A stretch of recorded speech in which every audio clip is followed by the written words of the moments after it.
والصلاة والسلام على رسول الله سيدنا محمد بن عبد الله وعلى آله وصحبه ومن والاه.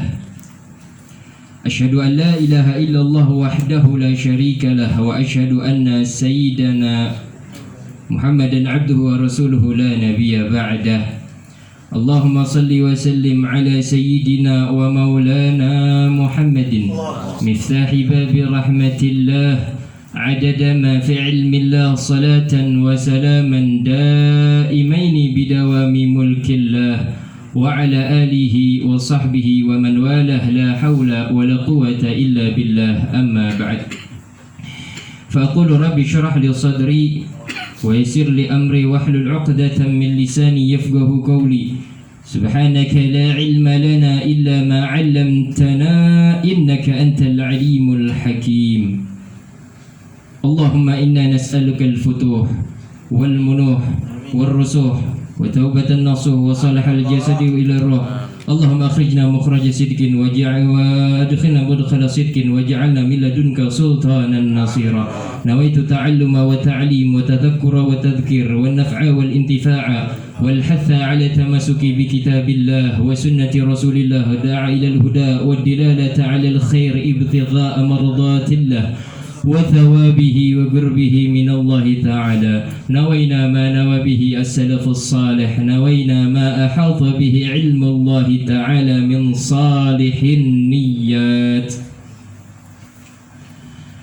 Pertama-tama yang Al-Fakir hormati, kita punya guru, kita punya sesepuh Al-Ustaz Syafi'i Ahmad hafizahullah ta'ala wa ta'ala Allah biutuli hayati. Dan yang Fakir hormati daripada sahibul bait Al-Ustaz Nurdin bin Jailan, dan juga alhamdulillah telah hadir daripada di tengah-tengah kita Syekh Abdullah Bagharib dan Al-Ustaz Ahmad Barkasyami daripada teman-teman satu perjuangan Al-Fakir di Pondok Dahulu. Dan juga alhamdulillah kita kehadiran daripada Al-Ustaz Hasan yang mempunyai suara yang luar biasa. Alhamdulillah kita terbantu dengan kehadiran beliau. Semoga beliau-beliau semuanya kita doakan dan yang hadir pada pertemuan malam yang mulia ini dipanjangkan umurnya oleh Allah Subhanahu wa taala dalam keadaan sehat, dalam keadaan taat beribadah kepada Allah Subhanahu wa taala. Allah mudahkan segala urusannya. Allah lapangkan daripada kesempitan-kesempitannya dan Allah bahagiakan daripada dunianya dan akhiratnya. Amin amin ya rabbal alamin. Alhamdulillah kita bersyukur kehadiran Allah Subhanahu wa taala atas beribu-ribu nikmat yang Allah berikan kepada kita. Atas berjuta-juta nikmat yang Allah berikan kepada kita, sampai nikmat la tu'ad wa la tuhsa, nikmat yang tak terhitung jumlahnya. Bahkan malaikat yang mampu menghitung jumlah rintikan hujan yang turun sejak zaman Nabi Adam sampai hari kiamat, tetapi malaikat tersebut tidak mampu menghitung jumlah nikmat-nikmat yang Allah berikan kepada hamba-hambanya. Saking banyak daripada nikmat yang Allah berikan kepada kita. Di antaranya nikmat iman, nikmat Islam, nikmat sehat wal afiat. Sehingga dengan nikmat-nikmat tersebut pada pertemuan yang mulia ini kita dapat berkumpul, bermuajahah, bertatap muka, bersambung rasa, berkait hati di dalam rangka majlis mingguan kita, bersama-sama mencari daripada keridhaan dari Allah Subhanahu wa taala. Dan salah satu daripada undangan kita punya guru Al-Ustaz Nurdin bin Jailan, yang syukuran daripada kelahiran putri beliau, putri apa putra ya? Putri ya. Dan juga kita punya saudara Bilal, pakai bin Rabah enggak? Enggak. Bilal baik. Kita doakan semoga putri-putri daripada keduanya Allah jadikan sebagai putri yang salehah. Amin Allah. Putri yang membawa keberkahan bagi keluarganya. Amin. Putri yang membawa daripada rahmat bagi orang tuanya. Amin. Putri yang menjadikan pelipur lara bagi kedua orang tuanya. Amin. Dan Allah Subhanahu wa taala jadikan putri beliau keduanya putri yang selalu dalam naungan lindungan Allah Subhanahu wa taala, yang bermanfaat bagi agamanya dan negaranya. Amin amin ya rabbal alamin.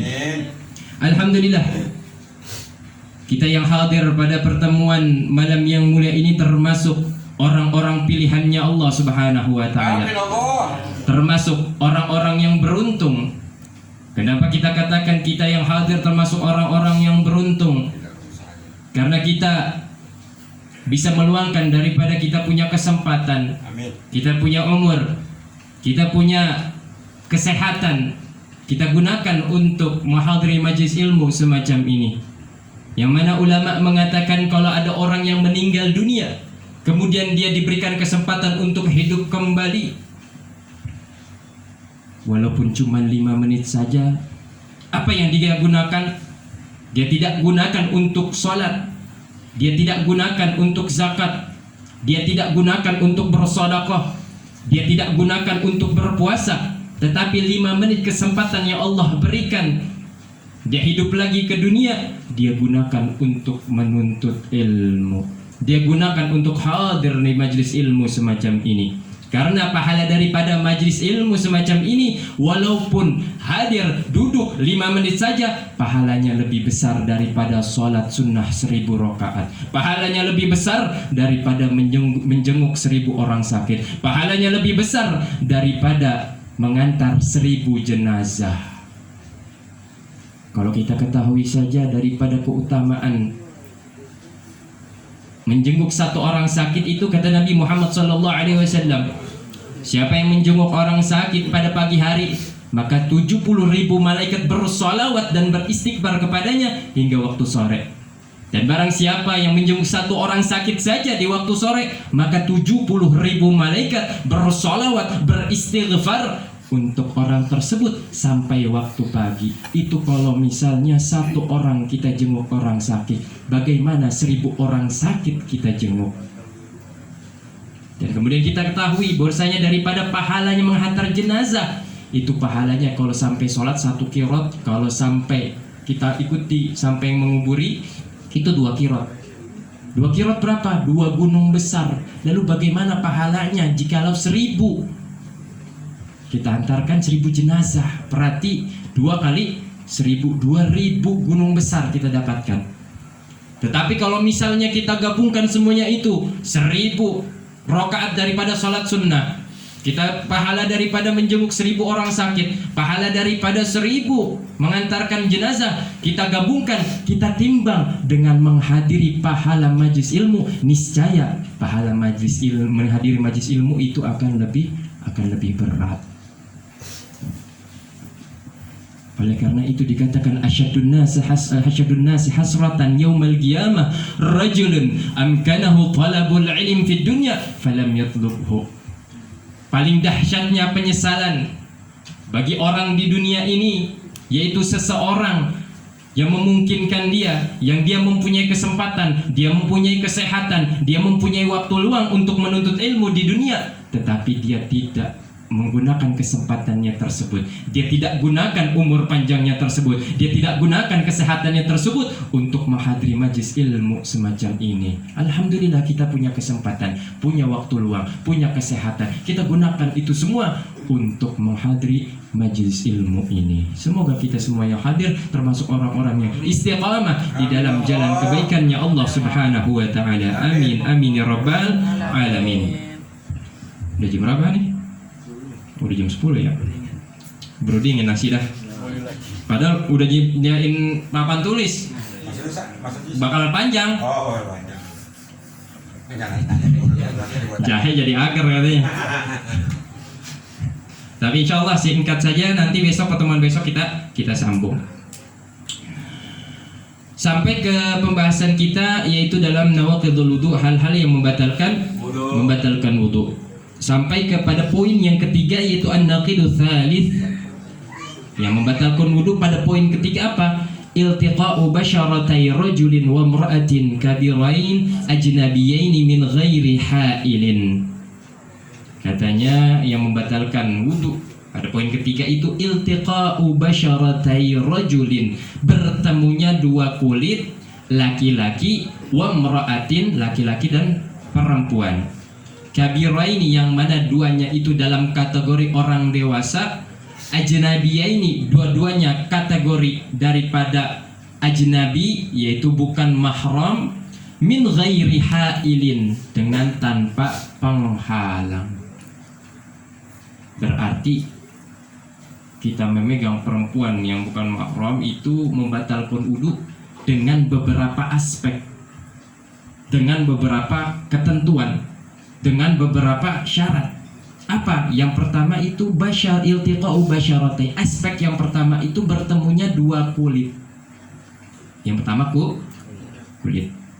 Rajulin wa mra'atin. Aspek kedua itu ikhtilaful jenis, yaitu berbeda daripada kelamin, jenis kelamin.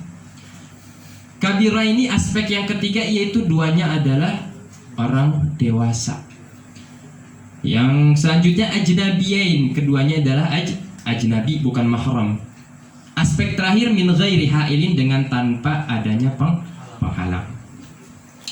Maka di sini walhasil dihimpun daripada syarat membatalkan wudu di dalam poin menyentuh dua kulit, perempuan dan laki-laki.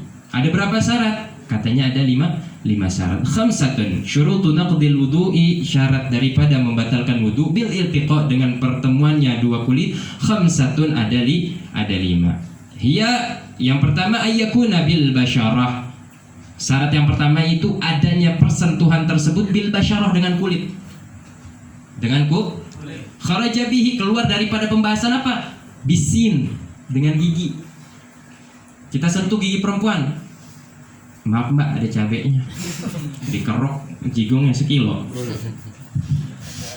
Kita sentuh giginya, batal nggak?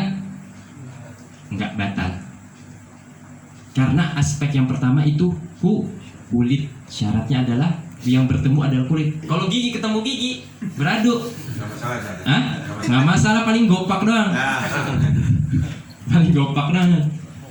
Ataupun kita menyentuh gigi, satu kulit satu gigi, tidak batal. Wadzufur, ataupun apa? Kuku. Kita nyentuh kukunya, nggak batal. Berarti kuku ketemu kuku. Kuku ketemu kuku ataupun kulit ketemu kuku. Syaratnya harus kulit ketemu kulit. Kuku ketemu kuku, kulit ketemu kuku. Kuku ketemu kulit, kulit ketemu kuku ketemu kulit, nggak kelar-kelar kan? Kuku royok, nggak membatalkan wudu. Wasyar, rambut, kita sentuh rambut istri kita misalkan, batal nggak? Nggak batal. Paham? Jangan asik aja gitu. Yang punya istri mah asik-asik aja ngamalin, yang nggak punya istri puyeng. Nyentak. Wa kadzalika batinul ain, dan begitu juga mata nih, bola mata. Dicolok. Selama istri kan colok.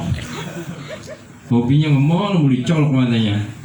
Wal azmul ladzi dhahar, dan tulang yang timbul, misal patah ke tulang dipegang, pengen disatuin lagi tulangnya, nggak batal. Syaratnya kulit. Kharaja, keluar dari pembahasan selain daripada kulit, tidak membatalkan wudu. Yang kedua syaratnya ikhtilaful jenis, harus berbeda daripada jenis kelamin. Fala naqadha bainal mar'atain warrajulain, maka tidak membatalkan kalau misalnya dua perempuan dan dua laki-laki, walaupun laki-lakinya KW. Laki-lakinya rasa perempuan atau perempuannya rasa laki-laki. Ataupun laki-laki karbitan, perempuan karbitan. Nah, harus laki-laki tulen, perempuan tulen. Maka kalau misalnya dua perempuan menyentuh, nggak batal. Ataupun laki sama laki-laki nggak batal, walaupun laki-laki bajakan. Laki-laki bajakan misalkan kita sentuh, kotok. Oh, itu latahan. Wa kadzalikal khuntha lisyak. Begitu juga banci. Banci tapi banci yang asli. Man lahu alatani rajulun wa untha, yang mempunyai dua kelamin, kelamin laki-laki dan kelamin perempuan, yang dua-duanya berfungsi ataupun dua-duanya belum tasybih. Kedua-duanya itu belum jelas mana kelamin yang berfungsi, mana kelamin yang belum berfungsi. Misalkan dua-duanya berfungsi, ini laki-laki berfungsi, alat kelamin perempuan berfungsi, ini namanya khuntha, banci yang asli. Kalau banci yang sekarang kan atasnya doang, bawahnya yang lisyak karena ragu. Kita menyentuh banci yang asli enggak batal. Siapa yang menyentuh banci? Ayakuna kabirain. Yang kedua itu keduanya adalah aspek kedua adalah keduanya sama-sama dewasa. Maksudnya dewasa, apa sih batasan dewasa? Kapan seseorang itu dianggap dewasa? Yaitu balagha, kata ulama dikatakan yang disebut dewasa balagha hadda syahwati urfan, yaitu sampai kepada batasan syahwat secara uruf. Secara uruf daripada pengertian daripada akal manusia, itu daripada uruf. Idza urida 'ala al-uqul la talaqahu bil qabul. Apabila disandarkan kepada akal, talaqathu bil qabul, maka dia akan terima dengan pasti. Bihaitsu law ra'ahu masahibut tabi'il salim, yaitu sekiranya kalau misalnya melihat keduanya sahibut tabi'is salim, seseorang yang memiliki tabiat yang selamat, lashtahahuma lizawaj, maka dia akan syahwatnya naik untuk menikah. Nikah nih, bocah nih, kita lihat, kita belum syahwat, berarti belum balagh hadid syahwat, belum kabir, belum dewasa, belum, walaupun tidak balik, tidak ada syarat balik ataupun tidak. Syarat di sini apa? Balagh hadid syahwat, yang sampai daripada batasan syahwat. Sekiranya kita melihat tetapi tabiat yang selamat. Kalau tabiat nggak selamat, ngeliat bocah udah nafsu, itu tabiat nggak selamat. Di sini. Ngeliat bocah pakai kutang, nafsu.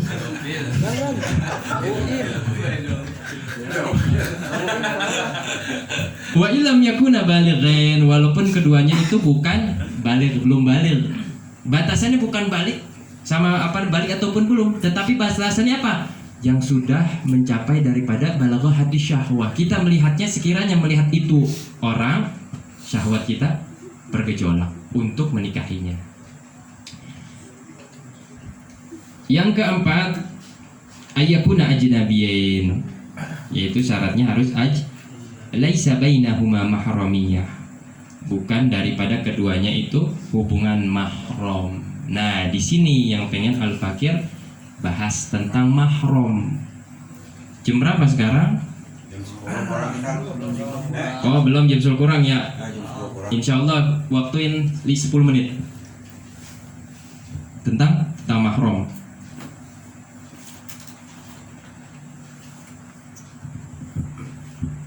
Nggak ada yang kayak di YouTube kayak di YouTube. Kelihatan nggak ya? Kelihatan, Ustaz. Kalau nggak kelihatan masuk aja kan apa? Numpuk. Kelihatan, Ustaz. Mahram.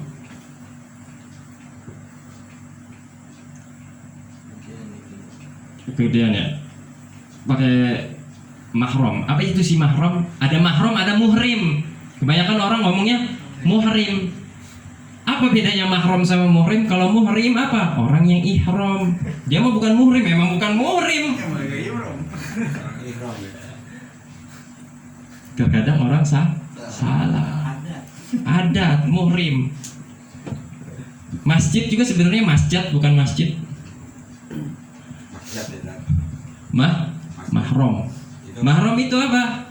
Man harama nikahuha di ajlin nasab wal musaharah war radha. Siapa yang kita haram kita nikahkan karena sebab apa? Karena sebab darah. Karena sebab apa? Musaharah, pernikahan. Karena sebab apa? Birradha, karena sebab persusuan. Mahram itu ada dua. Besok begini kan.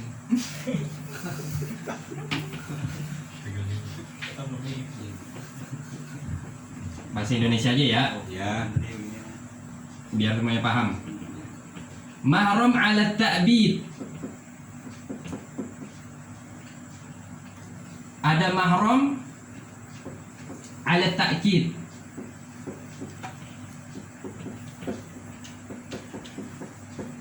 Mahram terbagi menjadi dua.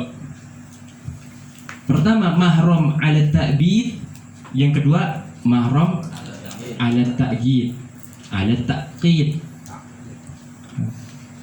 Mahram ala ta'kid, mahram ala ta'kid. Apa sih mahram ala ta'kid? Mahram ala ta'kid. Mahram ala ta'bid yaitu mahram yang secara permanen. Mahram yang secara permanen, nggak bisa lepas daripada nama mahram. Pokoknya permanen, nggak bisa dicabut. Pakai minyak tanah nggak bisa. Bisa gugat. Kalau spidol masih bisa permanen, Iya. dihilangin. Ini udah permanen. Yang kedua mahram ala ta'kid. Yang kedua ada mahram ala ta'kid.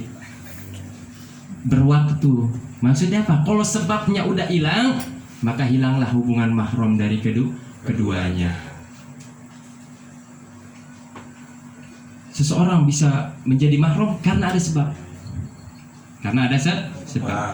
Nah, kalau mahram ala ta'kid, sebabnya hilang, maka mahram, hubungan mahram antara kita dan dirinya juga hilang. Itu mahram ala ta'kid.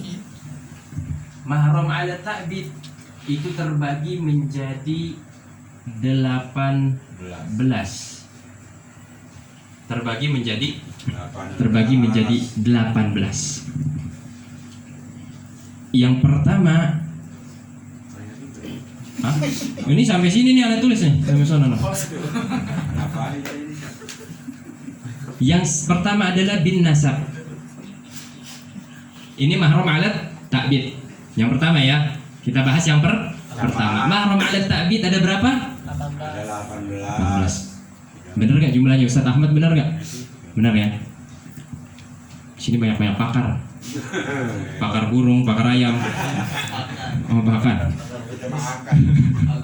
bin nasab itu karena sebab nasab, kerabatan, hubungan daripada saudara, darah keturunan. Itu bin nasab. Ada berapa? Ada 7. Bin nasab ada 7. Apa dalilnya? Hurrimat alaikum ummahatukum wa banatukum wa akhwatukum wa ammatukum wa khalatukum wa banatul akh wa banatul ukht. Ada 7. Apa saja 7 tersebut? 1. Emak, ibu. Ummahatu hurrimat alaikum ummahatikum, ibu. Wa banatukum, anak perempuan. Anak perempuan. Kelihatan kan yang luar? Kelihatan. Nggak kelihatan, dengerin aja dah. Iya, kecuali kayak Ummahatukum wa banatukum wa akhwatukum, saudara perempuan. kita singkat PR. Bukan pekerjaan rumah. Saudara perempuan wa akhwatukum. Terus wa ammatukum. Hurimat alaikum ummahatukum wa banatukum wa akhwatukum wa ammatukum. Bibi dari ayah. Apa namanya ya? Nggak ada di sini ya, bibi dari ayah. Ence mah temennya engkau. Oh, enci. Bibi dari ibu. Yang keenam, wabanatul akh wabanatul ukh, ponakan dari saudara laki-laki. DR, CDR, LK. Kita singkat ya. Iya. Ponakan, DR, SDR, PR. Ya kan tahu, yang penting kan tahu maksudnya.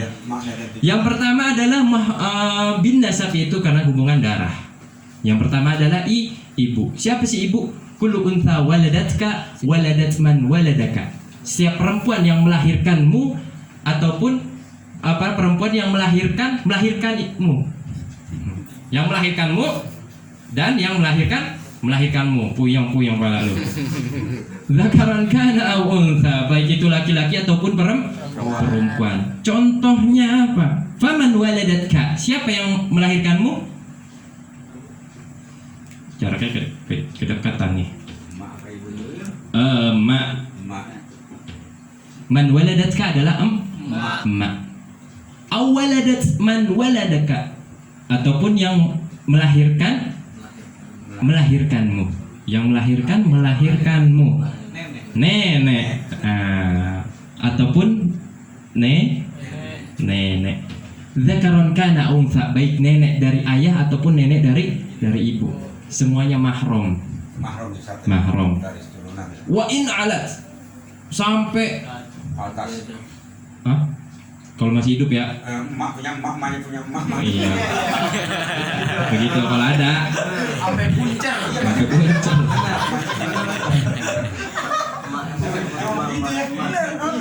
Iya, sampai puncak. Sampai ketemu pohon tapang. Yang emak adalah umul haqiqah, ibu benar kita. Nenek ummu majas, ibu kita tetapi secara majas saja. Makanya kebanyakan cucu itu diurusinnya sama nenek karena dia termasuk ibu kita juga, tetapi secara majas saja. Yang kedua albinit, saudara perempuan. Siapa sih? Yaitu kullu unta yantahi ilaika nasabuha. Setiap perempuan yantahi ilaika nasabuha, yang mana nasabnya itu tersambung kepadamu. Itu anak perempuan. Seorang anak perempuan yang nasabnya itu menyambung kepadamu.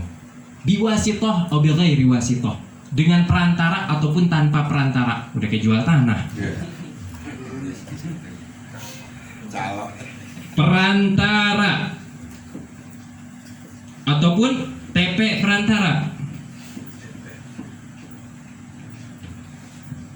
Saudara perempuan, saudara perempuan kok anak perempuan. Saudari. Ini asistennya gimana sih?